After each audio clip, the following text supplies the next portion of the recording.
Bonjour Karim Baldé, merci d'avoir accepté notre invitation. Vous êtes journaliste sportif, chef de l'agence de presse Baldé Productions. On a aimé bien sûr le jeu de mots, un site qui couvre notamment l'actualité sportive africaine. Les Ghanéens n'ont évidemment pas oublié cette fameuse main de Luis Suarez en 2010. Nous sommes à la fin des prolongations, quart de finale de la Coupe du Monde. Ils vont entrer avec le couteau entre les dents aujourd'hui, les Ghanéens.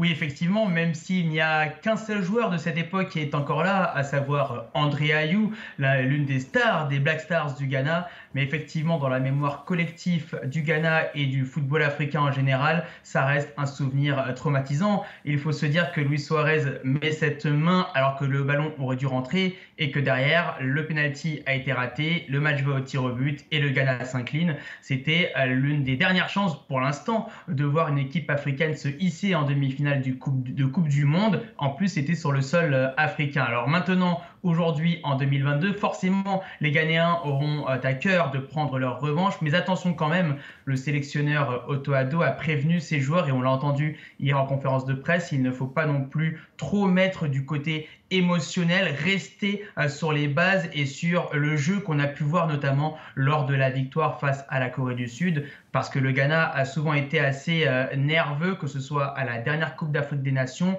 ou lors du premier match de cette Coupe du Monde face au Portugal. Ils ont corrigé ça face à la Corée. À mon avis, ils doivent garder cela en tête pour ne pas tomber dans des gestes durs, voire un peu violents, qui pourraient les sortir du match. Et on peut le dire aujourd'hui, la donne a changé. L'Uruguay fait pâle figure avec ses cadres vieillissants. Suarez, Cavani, aucun but inscrit, alors que le Ghana, lui, on l'a vu depuis le début de la compétition, il brille par sa jeunesse. On poste notamment à Mohamed Kudus.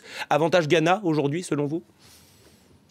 Pour moi, oui, le Ghana a l'avantage, déjà que le scénario, comme vous l'avez rappelé, lui est plus favorable en vue d'une qualification en huitième de finale. Le Ghana a montré plus d'allant offensif avec des stars comme Mohamed Kudus par exemple, de très bons latéraux également aussi du côté des Black Stars. Et en face, cette équipe d'Uruguay est vieillissante. Jamais on a vu une équipe en Coupe du Monde avec 4 joueurs qui ont plus de 35 ans comme c'est le cas. Luis Suarez était déjà là en 2010. Il y a des joueurs comme Edinson Cavani qui ont déjà fait de nombreuses campagnes et qui sont plus sur la fin que sur le début de leur carrière. Et surtout, l'Uruguay n'a pas montré grand-chose depuis cette Coupe du Monde. Alors, c'est assez bizarre parce que on connaît le style uruguayen qui se rapproche de celui de Diego Simeone, l'entraîneur argentin de l'Atlético Madrid, c'est-à-dire un jeu assez restrictif, parfois ennuyeux à regarder.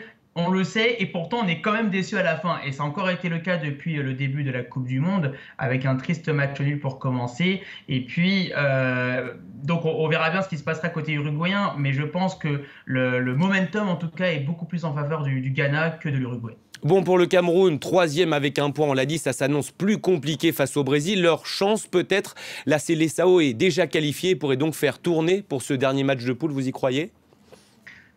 Faire tourner, d'habitude on pourrait dire que ça avantagerait le Cameroun, mais quand on voit l'équipe B du Brésil, ça effraie n'importe quelle autre équipe sur la planète. On voit des joueurs comme Dani Alves, le vétéran, des joueurs comme Fabinho qui joue à Liverpool qui seront là, Gabriel Jesus qui évolue à Arsenal. Bref, ça reste des stars, même s'il n'y a pas les joueurs majeurs de l'équipe A, ça reste des stars. Et pour moi, même ce Brésil B est bien supérieur à cette équipe du Cameroun avec beaucoup plus de certitude. Alors après, pour avoir couvert la CAN au Cameroun l'hiver dernier, impossible n'est pas camère comme on dit là-bas, et c'est vrai parce que les Camerounais surprennent toujours et ils sont davantage à la réaction que dans l'action. On l'a vu lors du match précédent contre la Serbie, mené à plusieurs reprises, à chaque fois ils reviennent un peu de nulle part et puis il y a eu ce geste de grande classe de Vincent Aboubakar, le buteur emblématique des Lions indomptables. Est-ce que ça va suffire pour les hommes de Rigobert Song ? Pas sûr à mon avis clairement parce que le Cameroun a besoin à la fois d'une victoire face au Brésil mais également de d'autres circonstances favorables dans l'autre match de ce groupe. Donc ça va être extrêmement compliqué. Mais bon, tant qu'il y a de la vie, il y a de l'espoir et avec les Camerounais, on ne sait jamais. Voilà donc pour les matchs d'aujourd'hui. Karim Baldé, un dernier mot sur le Maroc qui a rejoint hier le Sénégal parmi les équipes africaines qualifiées en 8e. 7 points sur 9 dans un groupe difficile avec la Belgique et la Croatie. Du jeu, l'exploit est possible en 8e face à une Espagne décevante hier.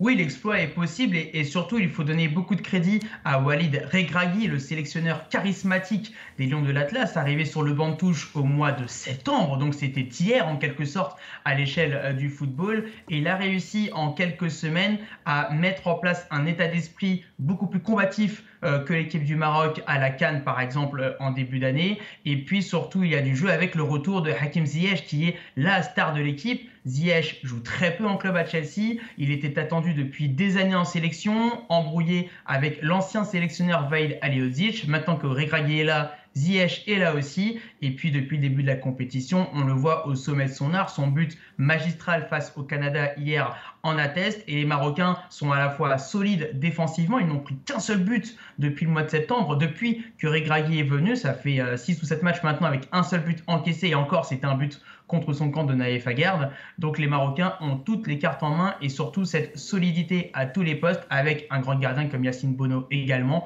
pour pouvoir passer face à l'Espagne. Ça va être chaud d'un point de vue géopolitique. On connaît les rivalités entre ces deux pays, mais l'Espagne en face, sur le plan sportif, a été très décevante hier. Et s'ils font comme hier, c'est-à-dire jouer à la baballe sans jamais se procurer d'occasion, eh ben les Marocains, à mon avis, auront toutes leurs chances. Merci Karim Baldé d'avoir accepté l'invitation de France 24 et on vous souhaite une bien belle journée devant votre poste de télévision. À bientôt.